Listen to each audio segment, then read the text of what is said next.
По повикот за алармантната состојба во Тиквишкиот регион поврзано со откупот на грозјето, веднаш дојдовме да ги посетиме и откупните пунктови, но и да се сретнеме со лозарите. Јас сум згрозен од тоа што го видов денес овде и од неспособноста на институциите и на државата во решавањето на проблемите и во застанувањето на одбраната на своите луѓе, на граѓаните на цела држава. Она што го гледам, први е дека грозјето останува и скапува на нивите.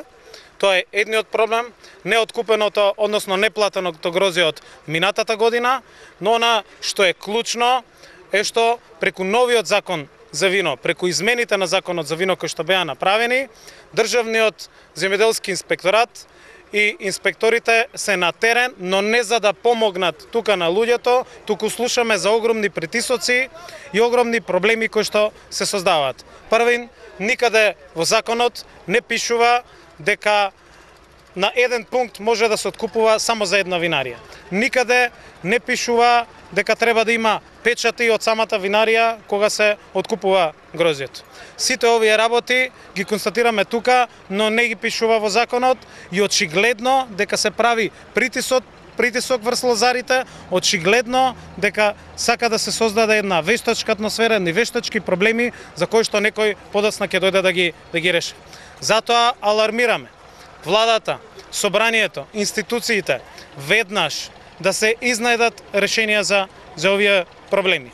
Инспекторите да кренат раце од лозарите, да се остават овој процес на откуп да тече така како што бил порано, без проблеми, без тензии, но и да се плати за трудот и маката на лозарите.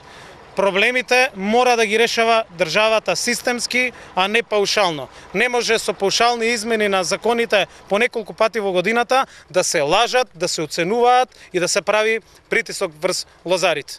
На почетокот на годината го сменија законот и го се скрати рокот за исплата од 6 месеци на 3. Сега гледаме дека повторно е вратено старото решение. Но не само што е вратено токму овое решение за исплата на 6 месеци, туку се создаваат нови вештачки проблеми на маката и на грбот на лозарите. Она што јас како дополнителен заменик министер, сега и во рамки на министерството ќе го правам, од денес натака е што ќе инсистирам и преку министерството, но и со официјални барања до владата, веднаш државата да застане во решавањето на овој проблем. Решенија има и со интервентен откуп кој што е овозможен со Законот за земјоделство и рурален развој член 37, тогаш кога има пореметувањето на понудата на поборувачката, а тоа е токму сега овој проблем кој што го имат лозарите, со одлука на влада може да се изврши интервентен откуп. Тоа јас лично како дополнителен заменик министер ќе го барам, затоа што ако има пари владата за панорамски тркала, ако има пари за реклами, ако има пари за разни чуда кои што се прават по Скопје, уште повеќе владата со пари од буџетот мора да застане и зад винариите, мора да застане директно зад лозарите.